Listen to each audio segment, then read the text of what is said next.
রঙ্গন গাছের সাথে আপনারা সকলেই পরিচিত, তবে ম্যাক্সিমাম সময়তে দেশি ভ্যারাইটি লাল রঙটি দেখতে পাওয়া যায়। আমার কাছে যে রঙ্গন গাছটি আছে সেটি একটি হাইব্রিড প্রজাতির।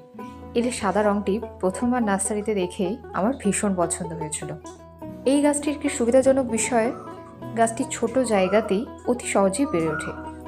আমি 8 ইঞ্চির একটি ছোট টবের ভিতরেই গাছটিকে লাগিয়েছি। 2 বছর ধরে একই জায়গাতে গাছটি ধীরে ধীরে বেড়ে উঠছে।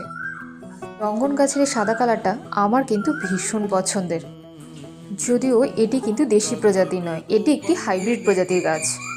আপনারাও যারা রঙ্গন ভালোবাসে থাকেন তারা একবার এই সাদা রঙের রঙ্গন গাছটিকে ট্রাই করতে পারেন। থোকায় থোকায় এর ফুলগুলো দেখতে ভীষণ সুন্দর লাগে।